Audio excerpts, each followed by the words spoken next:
Tentara Ukraina tewas terpanggang dalam tank usai dihantam rudal helikopter Rusia. Sejumlah tentara Ukraina tewas usai tank tempur utama MBT yang diawakinya dihantam rudal anti-tank militer Rusia di Bakhmut. Dilansir dari kantor berita Rusia RIA Novosti, sebuah video menunjukkan detik-detik serangan rudal Rusia yang ditembakkan helikopter serbu Kamov Ka-52 Alligator ke sejumlah titik. Dalam video berdurasi 1 menit 1 detik itu terlihat tank-tank militer Ukraina bergerak dari hutan tempat persembunyian tanpa menduga posisinya telah terpantau pasukan Rusia. Tak hanya tank, kendaraan lapis baja pengangkut personil angkatan bersenjata Ukraina juga tak lolos dari serangan yang diklaim menggunakan rudal anti-tank 9K121 FIG atau Whirlwind. Serangan ini dilancarkan untuk menggagalkan mobilisasi pasukan tambahan militer Ukraina ke Antimovix. Selain gagal mengerahkan pasukan, tentara Ukraina juga banyak yang tewas akibat tindakan militer Rusia.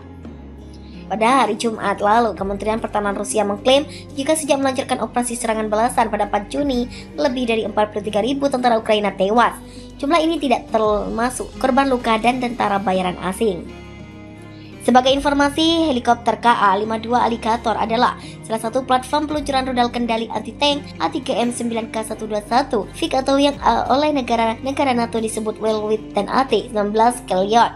Dirancang dan diproduksi oleh Biro Desain Instrumen GSC Konstruktorko Bureau Pribostowania KBP sejak 1985. Rudal memiliki hulu ledak HIT 8 hingga 12 kg.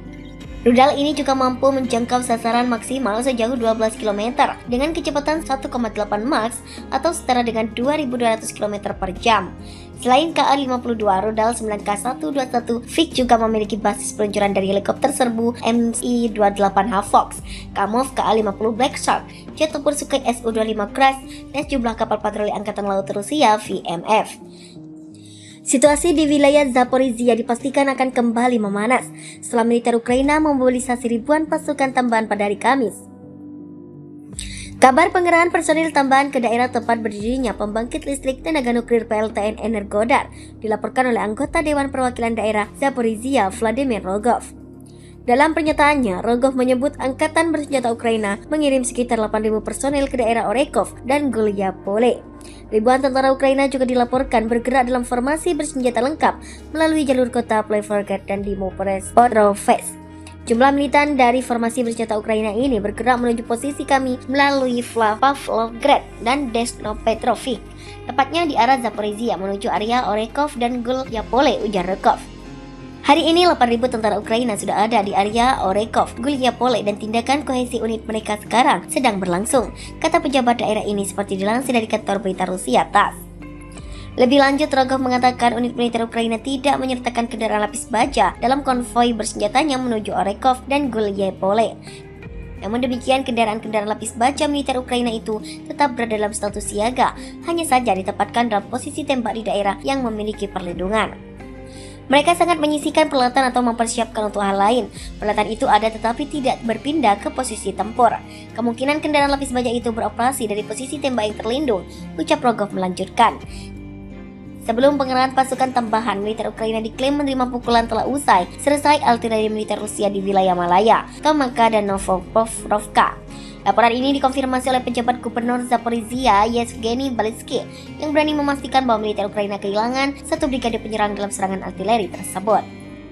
Ukraina lagi-lagi menyatakan kegagalannya dalam operasi kontrofensif untuk memukul militer Rusia di sejumlah daerah. Pengakuan ini diungkap langsung oleh Kepala Penasihat Presiden Ukraina Mikhailo Podolyak. Seperti yang diakui, militer Ukraina menjalankan operasi serangan balik sejak 4 Juni 2023 di wilayah Donetsk dan Bakhmut, Republik Rakyat Donetsk, serta Zaporizhia. Daerah-daerah tersebut masuk dalam daftar wilayah yang sebagian besar dikuasai oleh pasukan Rusia dan punya peran yang sangat vital. Sayangnya, kekurangan jumlah personil dan persenjataan jadi masalah besar buat memuluskan rencana tersebut. Poldak menyebut masalah itu menjadi yang paling utama di medan pertempuran. Dari sudut pandang politis medan perang, memang ada kekurangan persenjataan yang signifikan, ucap Poldayak dilansir dari Russia Today. Pernyataan Poldayak memang bukan hal baru, sebab sejumlah petinggi militer Ukraina juga pernah menyatakan hal yang sama. Kepala Staf Angkatan Darat Ukraina Kolonel Jenderal Alexander Zerke dan Komandan Pasukan Tavaria Brigadir Jenderal Alexander Tarnavke mengungkap bagaimana anak buahnya menelan pukulan telak dari pasukan Rusia dalam konfrontasi. Lebih lanjut, Poldeak mengatakan bahwa angkatan bersenjata Ukraina sangat membutuhkan sistem pertahanan udara dan jet tempur dengan teknologi mutakhir seperti General Dynamic F-16 Fighting Falcon yang dimiliki negara-negara barat. Dalam beberapa bulan terakhir, pemerintah Ukraina secara intensif meminta bantuan kepada Amerika Serikat dan negara-negara barat, anggota Pakta Pertahanan Atlantik Utara NATO, menyediakan pesawat F-16. Akan tetapi AS dan sekutunya masih belum juga mengamini permintaan Ukraina. Penasehat keamanan AS Jack Sullivan menegaskan jika peran jet tempur F-16 akan sia-sia dikarenakan kemampuan rudal anti pesawat yang dimiliki militer Rusia. Selain itu, AS dan sekutunya yang sudah jor-joran mengkritik bantuan belum pernah melihat kemajuan signifikan yang ditunjukkan militer Ukraina dalam 2 bulan serangan balik. Kementerian Pertahanan Rusia kembali merilis data kerugian yang dialami Ukraina. Selama serangan balasan, jumlah tentara musuh yang tewas mencapai 43.000 personel. Data tersebut dilaporkan Kementerian Pertahanan pada Jumat 4 Agustus 2023. Sejak dimulainya serangan balasan, Angkatan Bersenjata Ukraina kehilangan lebih dari 43.000 tentara pada bulan Juni hingga Juli, kata Kementerian dikutip dari Sputnik Global pada hari Jumat. Selain tewas, banyak tentara Ukraina yang terluka akibat serangan presisi jarak jauh. Bahkan mereka banyak yang dirawat di rumah sakit luar negeri karena minimnya fasilitas medis. Kemudian 4.900 peralatan militer juga dihancurkan, termasuk 1.800 tank dan kendaraan tempur lapis baja. Baru-baru ini Rusia kembali membuat kemajuan dengan memukul mundur 8 serangan Ukraina di arah Donetsk. Akibatnya 185 tentara musuh tewas dan puluhan alat tempur rusak. Militer Ukraina telah memulai serangan balasan terhadap Rusia sejak Juni 2023. Namun serangan berjalan lebih lambat dari yang diharapkan serta menimbulkan kerugian besar. Menurut Kementerian Pertahanan Ukraina, lambatnya serangan balasan disebabkan oleh 2 faktor. Pertama, ladang ranjau Rusia yang mematikan, dan kedua, kurangnya sistem pertahanan udara Ukraina. Kementerian Pertahanan Rusia kembali merilis data kerugian yang dialami Ukraina. Selama serangan balasan, jumlah tentara musuh yang tewas mencapai 43.000 personel. Data tersebut dilaporkan Kementerian Pertahanan pada Jumat 4 Agustus 2023. Sejak dimulainya serangan balasan, Angkatan Bersenjata Ukraina kehilangan lebih dari 43.000 tentara pada bulan Juni hingga Juli, kata Kementerian dikutip dari Sputnik Global pada hari Jumat. Selain tewas, banyak tentara Ukraina yang terluka akibat serangan presisi jarak jauh. Bahkan mereka banyak yang dirawat di rumah sakit luar negeri karena minimnya fasilitas medis. Kemudian 4.900 peralatan militer juga dihancurkan, termasuk 1.800 tank dan kendaraan tempur lapis baja.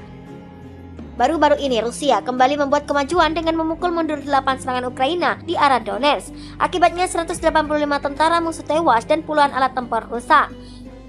Militer Ukraina telah memulai serangan balasan terhadap Rusia sejak Juni 2023. Namun serangan berjalan lebih lambat dari yang diharapkan serta menimbulkan kerugian besar.